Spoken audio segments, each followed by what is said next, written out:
오늘은 지난 시간에 이어서 믿음에 대해서 한 번 더 전하려고 합니다. 히브리서 11장 1절에서 2절 말씀을 중심으로 믿음에 대해서 다시 한번 전하려고 합니다.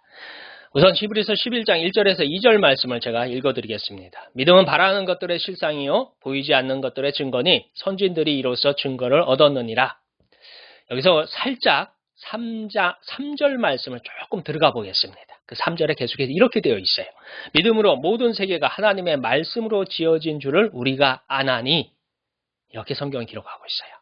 즉 천지 창조가 하나님께서 하신 것을 우리는 믿음으로 안다. 이런 표현이죠. 그래서 이 믿음은 눈으로 보는 것, 귀로 듣는 것, 우리가 생각하는 것을 넘어서 안다. 이렇게 표현할 수 있습니다. 그래서 때문에 믿음은 어렵습니다.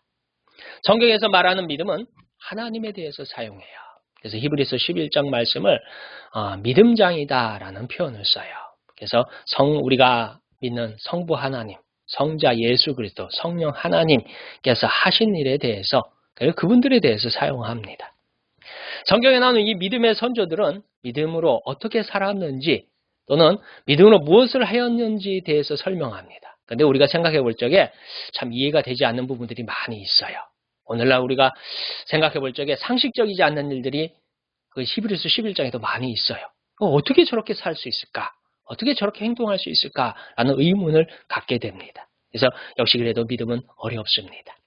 그다음 우리는 어떻게 이 믿음에 대해서 이해하고 접근해야 할까요? 제가 그래서 이 믿음에 대해서 묵상하다가 3가지 접근법에 대해서 잠깐 설명을 하려고 합니다. 이것은 정답은 아니지만 여러분들 이해를 돕고자 해서 제가 사용하는 방법입니다. 첫 번째는 신용입니다. 오늘날 우리가 살아가다 보면 이 금전적인 문제가 늘 우리 삶의 주변에 있어요. 그래서 이 신용이라는 것을 사용하는데 이건 금전관계에서 주로 많이 씁니다. 그래서 이 신용은 금융기관 같은 데서는 심지어 신용도라고 해가지고 숫자적으로 또는 정형화되어서 표현할 수도 있어요. 그래서 신용도가 높다 하면은 금전관계의 이익을 많이 보기도 하고 신용도가 낮다 하면 이익을 못 보기도 합니다. 그래서 목사는 이 신용도가 별로 좋지 않아요. 근데 어쨌든 간에 이 신용이라는 것, 믿음하고는 다르지만 우리 삶에서, 우리 주변에서 흔히 볼 수 있는 이 믿음과 관계된, 연결되는 아주 작은 부분입니다. 두 번째는 신뢰라는 말이 있습니다. 신뢰. 이것은 사람과 사람 사이에, 사람 관계, 인간 관계에 사용합니다. 물론 신뢰 안에는 신용도 있습니다. 어떤 사람의 말과 행동이 대한 이 신용입니다. 물론 여기에는 그 사람의 모든 것이 포함돼요. 그래서 어떤 학연, 혈연, 지연, 이런 것도 신용에 포함될 수 있습니다. 신뢰에 포함될 수 있어요. 그리고 경험 또는 그 사람의 지위 또는 그 사람의 명예, 경제력 이런 것들도 이 신뢰 안에 포함되고 있습니다. 그래서 이 신용과 신뢰는 우리가 주변에서 흔히 볼 수 있는 이 믿음의 유사한 형태의 우리 삶에 사용하는 것입니다. 자, 그럼 우리 안에는 이 믿음이라는 것이 거의 없냐? 아니에요. 믿음이 있어요. 우리 안에는 이 믿음이라는 것이 분명히 작용하는 곳이 있습니다. 거기가 어디냐 하면 부모와 자녀의 관계예요. 부모와 자녀의 관계에서 자녀가 부모에 대한 믿음, 즉 믿는다, 신뢰한다, 의지한다가 다 나타납니다. 믿음이 어떻게 나타났냐 했을 적에 그렇게 할 수 있어요. 우리는 그러면 왜 자녀는 부모를 그렇게 믿느냐라는 것입니다. 거기는 부모로부터 받은 것들이 있어요. 경험이 있어요. 우선은 부모로부터 생명을 받았습니다. 두 번째는 사랑을 받았어요. 돌봄을 받았어요. 그리고 삶의 많은 부분들을 의지했던 경험들이 있어요. 그래서 자녀는 부모를 믿습니다. 그래서 이 믿음이라는 것이 이렇게 부모와 자녀 사이에 사용되기도 해요. 그렇다면 우리는 하나님과 어떻게 이런 믿음을 가질 수 있느냐 하는 거예요. 자, 하나님. 자, 신용, 신뢰, 믿음. 제가 설명한 이 3가지 안에는 몇 가지 공통점이 있어요. 하나는 경험적인 측면이에요. 그래서 신용도, 신뢰도, 이 부모에 대한 믿음도 이 경험과 관계가 있어요. 두 번째는 시간입니다. 한순간에 생겨난 것도 물론 있을 수 있어요. 그러나 대부분의 많은 시간에 걸쳐서 오랫동안 경험들이 쌓이고 축적되어서 굳건한 믿음이 되는 것입니다. 그래서 우리가 하나님에 대해서 믿는다에는 이와 같은 경험적인 측면, 그리고 시간적인 측면도 무시할 수 없습니다. 물론 하나님을 만나는 순간 이 모든 것 이상의 하나님께서 주시는 믿음을 선물로 받습니다. 그러나 하나님이 주시는 믿음이라는 것은 이렇게 차근차근 쌓이기도 해요. 그래서 어떻게 하느냐? 물론 성경에 나오는 여러 가지 방법이 있지만 제가 우선 간단하게 3가지를 설명하겠습니다. 하나는 말씀을 읽는 거예요. 로마서에 보면 믿음은 들음에서 나며 들음은 그리스도의 말씀으로 말미암느니라 했어요. 그래서 말씀을 들을 적에 우리는 하나님에 대해서 조금씩 알아가요. 그래서 그 말씀을 들었던 것들이 우리 삶의 어떤 결정적인 순간에 우리의 행동으로 옮겨지게 해요.